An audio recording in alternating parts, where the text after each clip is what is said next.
Olá, nossa pauta de hoje é sobre o varejo de insumos agrícolas. É como se fosse o varejo, né, o setor supermercadista do agronegócio. Nós vamos falar um pouquinho, falar um pouco, né, um pouquinho, né, hábito dos mineiros de falar sempre no diminutivo. Então, embora eu não seja mineiro, mas 20 e poucos anos aqui já estou com essa influência. Então, vamos falar um pouco sobre a concentração que vem ocorrendo no varejo de insumos agrícolas, a chegada de multinacionais, de grandes grupos de investimento, a profissionalização que vem ocorrendo no agronegócio, e isso também não é diferente nessas relações. Um outro aspecto que é a venda B2B, ou business to business. A venda que ocorre numa loja de insumos agrícolas é uma venda B2B. Alguém poderia levantar a mão e falar assim, você errou o conceito. Não errei o conceito. Embora quem aparece no balcão é uma pessoa física, ele ali está representando a empresa. O produto que ele está comprando na loja de insumos agrícolas, ele não está comprando para consumo próprio, na casa dele. Ele está comprando aquele insumo para usar no processo produtivo da empresa dele, que é uma empresa rural. Seja na agricultura ou na pecuária, ele está comprando sal mineral, está comprando vacina para o gado, ele está comprando adubo, ele está, comprando sementes. Ele está comprando ali como se fosse um departamento de compras de uma empresa para poder usar no processo produtivo. Vamos falar também sobre o tamanho desse mercado.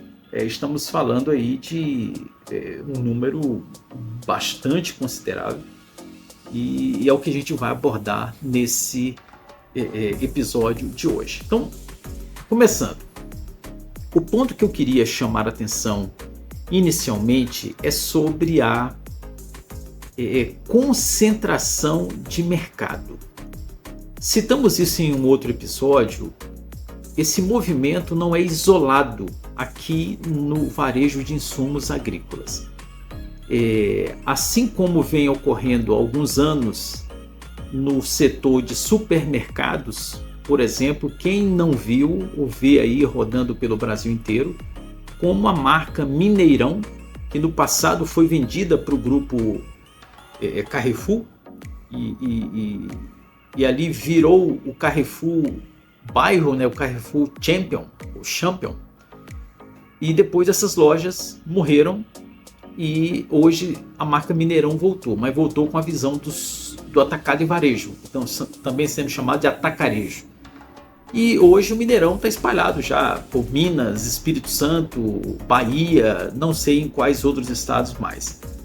O supermercado BH também já está espalhando, crescendo aí com aquisições e tudo, já está no Espírito Santo, não sei se chegou também na Bahia. Os outros grupos, como o Atacadão, tem Açaí, então existem grandes bandeiras que têm feito essa concentração. A gente viu isso também acontecendo no setor de farmácias. Não precisa entrar aqui em detalhes sobre os grandes grupos que dominam hoje o setor de farmácias no Brasil. Isso também ocorreu e vem ocorrendo até em academias, as academias. E agora, puxando especificamente para o agronegócio, essa concentração também vem acontecendo, eu diria que com mais força nos últimos 5 para 7 anos. Eu acho que não mais do que isso, tá? O ponto que eu queria ressaltar aqui, dentro desse tema da concentração, é o conceito básico.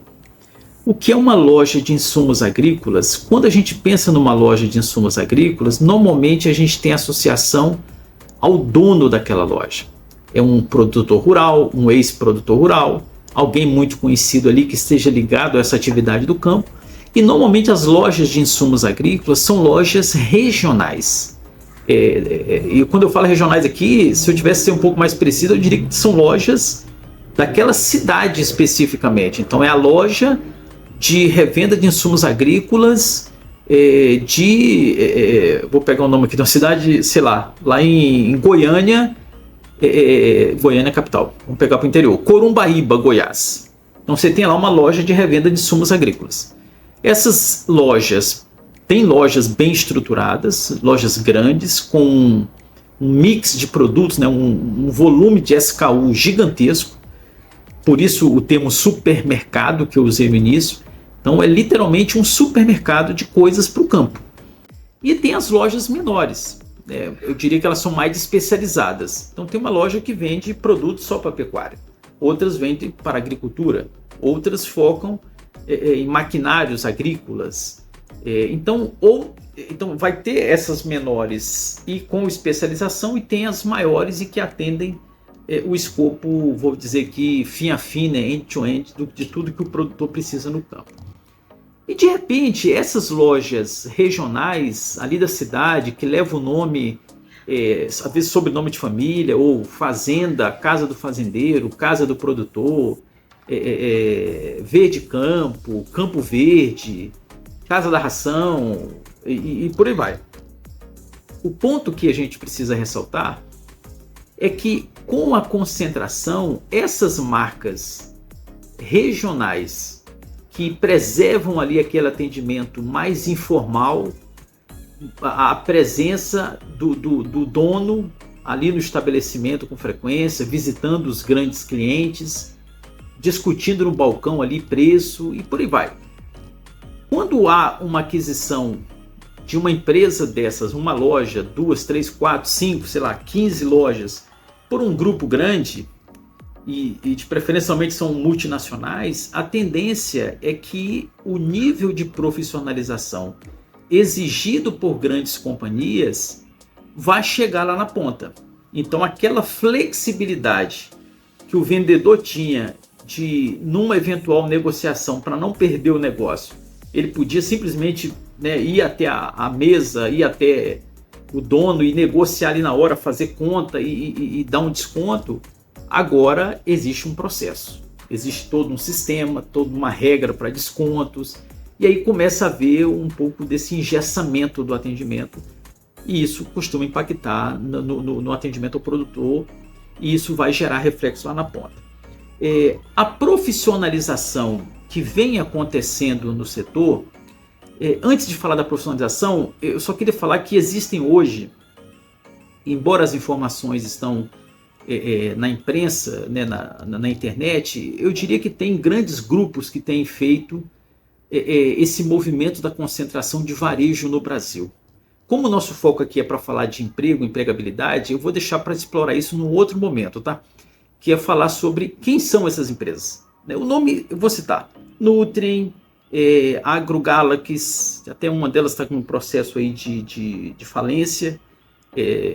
Tem a AgroGalaxy, a Nutrien, a Lavoro, tem o Grupo Alvorada. Então tem alguns grupos, mas eu diria que esses devem ser os principais, que têm movimentado de uma maneira mais forte essa concentração. Também tem ocorrido um fenômeno que é das indústrias. Empresas, grandes players, né, grandes multinacionais, que produzem defensivos agrícolas, né, ou chamado de CP, né, Crop Protection, indo também direto ao produtor. Normalmente, quando ele vai direto ao produtor, vai nos grandes produtores. Então você tem uma concorrência lá na ponta. Então o produtor ele pode comprar numa loja da cidade dele, ou às vezes ele pode comprar direto da indústria. Então olha como é que começa a competição. Então existem aqui, aí eu vou puxar a sardinha para o tema proposto, que é falar de oportunidade de vendas. Existem oportunidades para ocupar cadeiras na área comercial dentro das multinacionais, que vão definir essa estratégia de acesso a esses mercados, e normalmente essas empresas vão buscar nomes que estejam ligados àquelas regiões, que sejam daqueles locais, porque vai ter o network ali, né, o conhecimento daquelas pessoas para poder acessar, além de ter em algumas regiões do país o conceito do bairrismo muito forte. Por exemplo, fala-se muito de Minas e do Rio Grande do Sul como estados muito bairristas. Então, para um gaúcho falar com gaúcho, a tendência é que a comunicação flua melhor. Então, é possível que uma multinacional dessa vá contratar um profissional gaúcho para poder gerenciar aquela área, aquele território de vendas e fazer esse trabalho representando a indústria. Tivemos também um movimento de algumas indústrias recentemente de abrir lojas próprias, o que é um fator a ser levado em consideração, porque isso também vai impactar em mudanças na estrutura, né, do canal de distribuição, porque essas indústrias que passaram a ter lojas próprias, elas continuam fazendo venda por meio dos canais que são essas lojas que eu citei. Algumas dessas lojas têm contrato de exclusividade para determinadas marcas. E aí, como é que fica? Eu tenho uma loja, eu tenho um contrato de exclusividade com o fabricante para vender esse produto, mas de repente esse mesmo fabricante abre uma loja na mesma cidade onde eu atuo.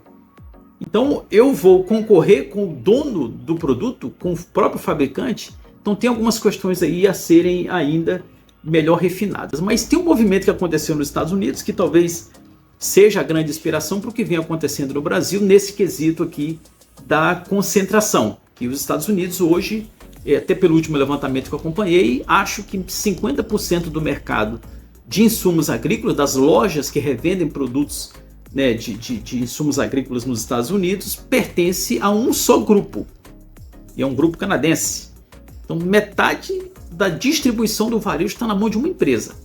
Esse fenômeno, eu acredito que não aconteceria ou não acontecerá no Brasil.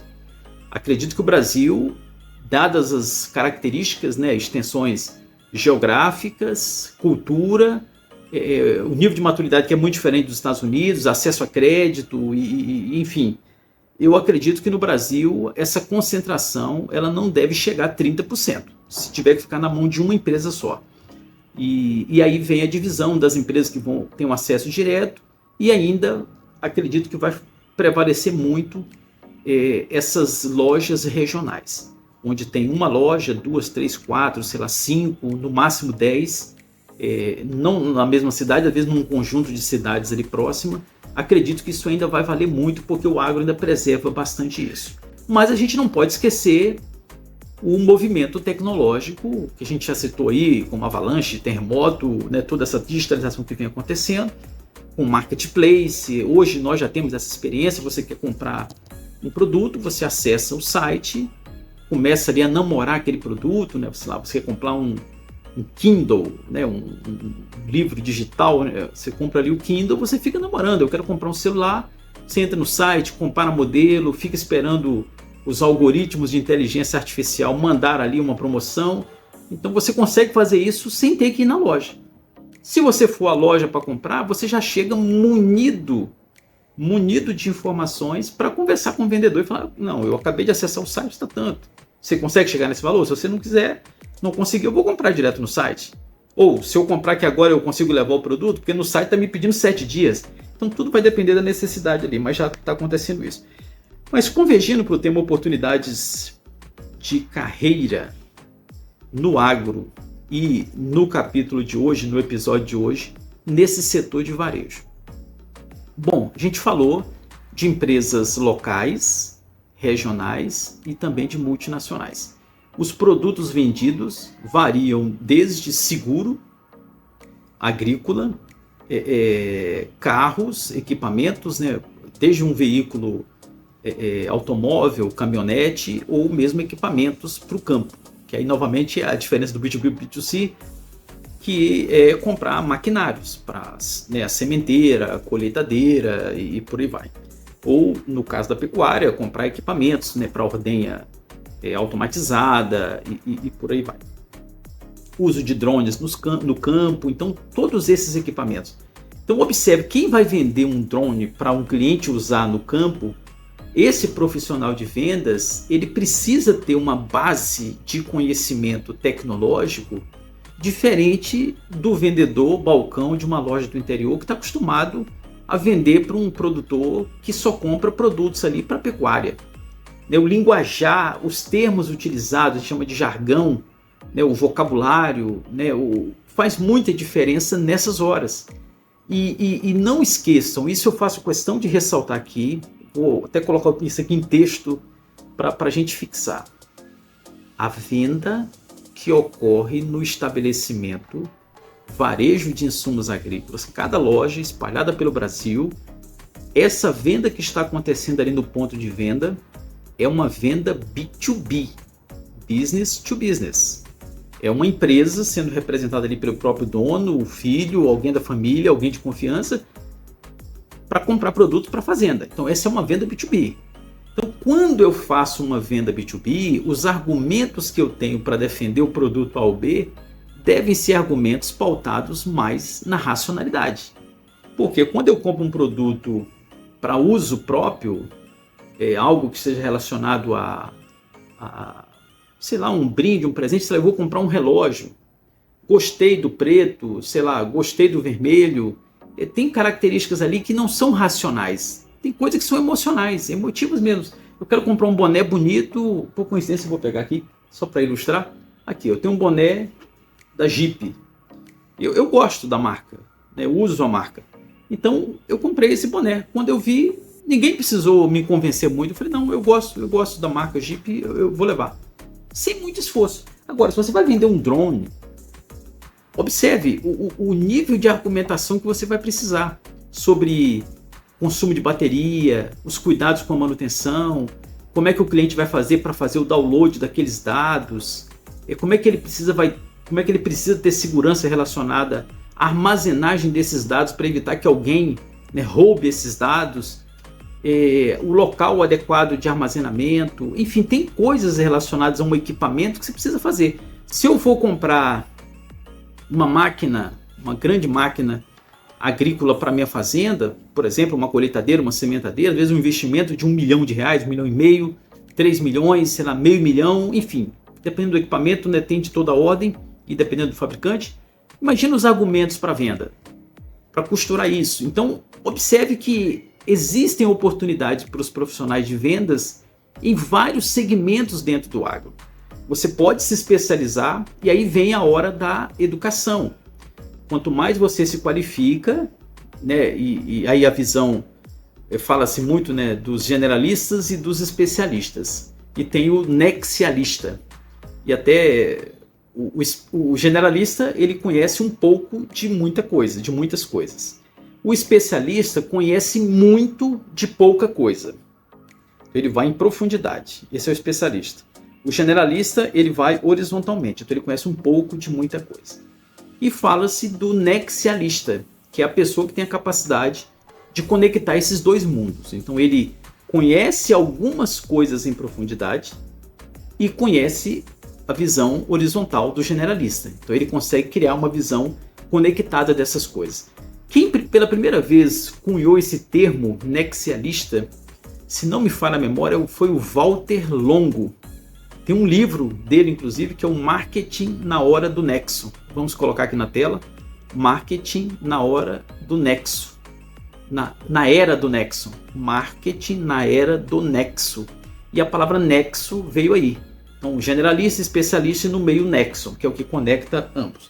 Vamos lá. Então, citamos aqui esse aspecto da venda B2B, do generalista e do especialista. Então, a pessoa pode, uma pessoa que tem a formação, por exemplo, em engenharia mecânica e vai trabalhar numa fabricante de máquinas agrícolas, né, uma New Holland, a John Deere, CNH, enfim, uma dessas fabricantes de máquinas agrícolas, ele pode atuar como um gerente de vendas com conhecimento técnico de equipamento para falar da potência daquele motor, né, do menor risco,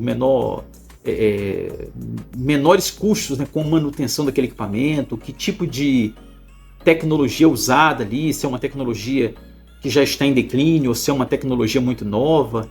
Então, um engenheiro mecânico, ele vai ter um repertório muito maior para poder abordar. Mas ele poderia também estar dentro da área comercial, gerenciando uma área de pré-venda técnica. Uma área onde vai suportar o time de vendas. Eu posso ter um time de vendas que não é de especialistas, mas pessoas que têm habilidade para lidar com o cliente, né, trabalham a empatia, a comunicação, e essas pessoas vão ser suportadas ou apoiadas ali por um engenheiro mecânico que vai ajudar a trazer esse parecer, esse conhecimento técnico daqueles equipamentos. Então há oportunidades aí infinitas. Um veterinário, um engenheiro agrônomo, todos esses papéis de formação básica pode ser um grande diferencial para que essas pessoas ocupem uma cadeira numa área comercial. E nós falamos sobre isso no episódio anterior. A área de vendas, a área comercial, tem aqueles que estão no front, pensa no para-choque de um carro, está lá na ponta, né, na frente. Esses são os profissionais de vendas. Tem a parte ali de fazer contatos por telefone, mas todo mundo trabalha com vendas. E você tem todo um time de retaguarda, seja para um apoio técnico, a turma que faz análise de crédito, a turma que organiza a logística no estoque para não faltar o produto, a equipe que trabalha diretamente com a logística para fazer com que esse produto chegue até o produtor. Então tem muita gente atuando dentro da área de vendas em papéis diferentes para fazer essa roda girar. Então, no geral, era isso que a gente queria colocar para o episódio de hoje. Então, em torno de 6.000 lojas, 6.000 estabelecimentos comerciais existem no Brasil no contexto de varejo de insumos agrícolas, conforme a informação ali no site da Andav. E um número que eu ainda acho pouco, depois eu quero confirmar aqui, em torno de, vai aparecer aqui na tela, 50.000 profissionais atuam na área de vendas dentro desse mundo do varejo de insumos agrícolas. Então era o que a gente tinha aqui para poder compartilhar com vocês. Algumas profissões estão sendo mais procuradas na área de crédito, na área de barter, vendas, como a gente falou, os RTVs, são os representantes técnicos de vendas, gerente de operações, gerente de qualidade. Percebam que boa parte da formação exigida aqui são formações genéricas, mas se você tiver uma especialização, isso aqui vai ajudar bastante. Essa lista que eu falei vai aparecer aqui para você, tá? Profissionais mais procurados na área de exportação, de importação, de faturamento, na área fiscal, na área de suprimentos e também ali no apoio administrativo. Quando a gente vai para o hard skill, habilidades técnicas mais demandadas, a questão do inglês tem pegado forte, o inglês, principalmente se for para multinacionais, conhecimento de tecnologia, às vezes conhecimento do pacote Office, conhecimento de uma ferramenta de CRM, sei lá, Salesforce, por aí vai, o SAP, que é o sistema que vai rodar ali a geração do pedido, etc. Conhecimento na área de produção, da cadeia de suprimentos e, sobretudo, relacionamento com o cliente. Acho que o relacionamento está mais para soft skill do que hard skill, né? Dentro do contexto do soft skill, ou seja, habilidades comportamentais, se a gente está falando de uma área de vendas, não há dúvida que a capacidade de adaptação, a versatilidade, negociação / comunicação, o dinamismo, a pessoa tem que ter um dinamismo para dançar conforme a música, o viés de negócio. Olha aqui, eu vou vender para um produtor, ele é dono de uma fazenda, ele está com uma pegada totalmente empresarial. Então ele precisa ter uma análise racional do resultado que aquele negócio, que aquela compra vai agregar para a sua empresa, no caso fazenda. E visão de futuro, está olhando para onde que o mercado está indo, para que tenha repertório para conversar ali com os clientes. Espero que tenham gostado. Um abraço, até mais.